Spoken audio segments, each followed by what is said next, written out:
దేవుని నామములో అందరికీ ప్రైజ్ లార్డ్ అండి. చాలామంది క్రైస్తవులు అనుకుంటారు, నేను చర్చికి వెళ్తున్నాను, యేసుప్రభు నాకు ఏ సాయం చేయట్లేదు, నాకెందుకు రావట్లేదు, నేను మంచి ఆరాధనలో నేనే ఉంటాను, మంచి అందరికన్నా ముందు చర్చిలో నేనే ఉంటాను అని. ఒక చిన్న ఉపమానంగా మీకు చెప్తాను. ఒక వ్యక్తి యేసుప్రభుని నమ్ముకున్న ఒక వ్యక్తి నీళ్ళలో మునిగిపోతున్నాడు అనమాట. నీళ్ళలో మునిగిపోతూ ఉంటే పడవలో నుంచి ఒక మనిషి వచ్చాడు. అరే కుమారుడు, మునిగిపోతున్నావు, బయటకు వచ్చే, నేను ఒడ్డుకి తీసుకెళ్తాను అని. కానీ ఆ వ్యక్తి, మునిగిపోయే వ్యక్తి ఏమన్నాడంటే, వద్దొద్దు, నేను యేసుప్రభు వస్తాడు, నన్ను కాపాడతాడు, ఆయన మాట ఇచ్చాడు కాబట్టి నేను ఆయన కోసం, ఆయన వచ్చి నన్ను తీసుకెళ్తాను, వద్దు అని అనేసి అంటాడు. అప్పుడు ఆ పడవ వెనక్కి వెళ్ళిపోతుంది. రెండో వ్యక్తి హెలికాప్టర్లో వస్తాడు. హెలికాప్టర్లో నుంచి నిచ్చెన కిందకేసి, తమ్ముడు నిచ్చెన ఎక్కేసి పైకి రా అనేసి అంటాడు. వద్దు వద్దు, నా యేసుప్రభు వస్తాడు, నువ్వు వెళ్ళిపో అనేసి అతనితో కూడా అంటాడు. హెలికాప్టర్ మళ్ళీ వెనక్కి వెళ్ళిపోతుంది. అతను చనిపోతాడు. చనిపోయినప్పుడు యేసుప్రభు దగ్గరికి వెళ్తాడు. యేసుప్రభు దగ్గరికి వెళ్ళి అతను అంటాడు, యేసుప్రభువా, నేను ఆరాధిస్తాను, నేను స్తుతించాను, నేను గణపరుస్తాను, అందరికన్నా చర్చిలో ముందు నేనే ఉంటాను, కానీ నేను మునిగిపోతుంటే నువ్వెందుకు నన్ను వచ్చి కాపాడలేదు అని అంటాడు.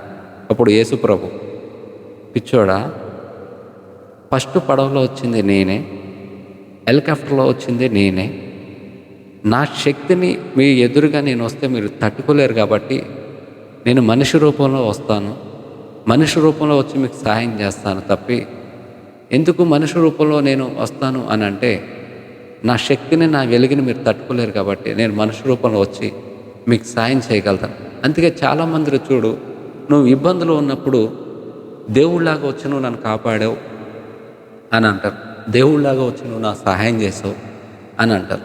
కారణం, దేవుడు మనుష్య రూపంలో వస్తాడు కాబట్టి. అదొక క్రైస్తవు, మీరు ఇది గుర్తించాలి, ఆలోచించాలి. ఎప్పుడైనా సరే యేసుప్రభు నాకు ఏ సాయం చేయలేదు అని అనొద్దు. ఎందుకు అనొద్దు అంటున్నానంటే, నా సాక్ష్యం మీకు చెప్తాను ఎందుకు మీరు ఆ మాట అనొద్దు అని. నేను ఒకప్పుడు ఈ రోడ్లపైన, హైదరాబాద్లో బండ్లపైన మందు తాగుతూ బండ్లపైన తిరుగుతూ ఉండేవాడిని. కానీ యేసుప్రభు నన్ను ముట్టి, నన్ను స్వస్థపరిచి ఆయన మందిరంలోకి నన్ను చేర్చుకున్నాడు. నేను ఆ రోజు నుంచి ఈ రోజు వరకు దేవుని మందిరంలోనే, దేవుని ఎదుగుదలలోనే ఎదుగుతూ ఉన్నాను. నాకు అనుకోకుండా ఒక అమ్మాయితో నాకు మ్యారేజ్ సెట్ అయింది. మ్యారేజ్ సెట్ అయినాక నేను దేవుడికి అడిగాను. అంటే దేవుడికి అడిగాను అంటే, ఒక తండ్రికి కొడుకు ఎట్లా ఆ బంధం ఎట్లా ఉంటుందో, దేవుడికి నాకు ఉన్న బంధం అలా ఉంటుంది. ఎందుకంటే యేసు ప్రభు, మనం ఆరాధించే దేవుడు పిలిస్తే పలికే దేవుడు, పిలిస్తే పలికే దేవుడు. నువ్వు ఎప్పుడన్నా పిలు, వస్తూనే ఉంటాడు. నిన్ను నీ పిలుపుకి జవాబు ఇస్తూ ఉంటాడు. అట్లా అనేసి ఎగతాళిగా ఈడ కూర్చొని దేవుడా రా అని కాదు. నీ శరీరం పరిశుద్ధంగా ఉండాలి, నీ మనసు పరిశుద్ధంగా ఉండాలి, నువ్వు పాపంలో నుంచి బయటపడి ఉండాలి. అప్పుడు దేవుడు నీతో మాట్లాడతాడు. అయితే నేను దేవుణ్ణి అడిగాను కదా, ప్రభువా నాకు ఆడపిల్లని, మగపిల్లవాడు వద్దు అని. అయితే నాకు దేవుడు, ఆయన ఇచ్చిన, నేను అడిగిన ప్రకారమే తండ్రి కొడుకుకి ఎలా సాయం చేస్తాడో, దేవుడు నేను అడగగానే నాకు మంచి ఆడపిల్లనిచ్చాడు. ఇవ్వగానే డాక్టర్స్ తీసుకొచ్చి ఈ చేతిలో పెట్టారు. పుట్టిన పిల్లని పెట్టంగానే ఏమన్నారంటే, పిల్లకి వేరే హాస్పిటల్ రాసాము, పిల్ల 50-50 బతకలేదు అని చెప్పారు.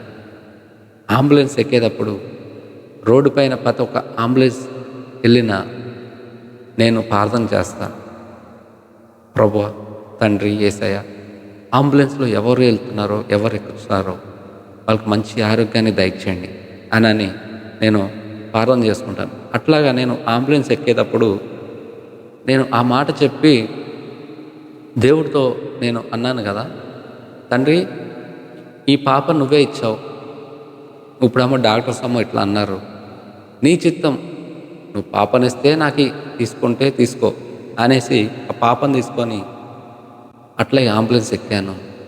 పాపను తీసుకెళ్ళి ఐసీయూ రూమ్లో పెట్టాం. 5 నిమిషాల్లో పెద్ద డాక్టర్ వచ్చింది. పాపను చూసి, పిల్లని ఎందుకు ఐసీయూలో జాయిన్ చేశారు? అమ్మ పలానా హాస్పిటల్ పేరు నేను చెప్పను. పలానా హాస్పిటల్‌లో పాప 50-50 అని చెప్పారు.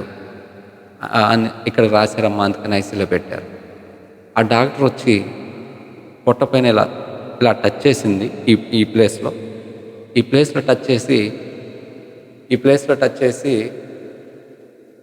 పిల్ల నార్మల్‌గానే ఉంది, తీసుకెళ్ళిపోవచ్చు అని అన్నారు.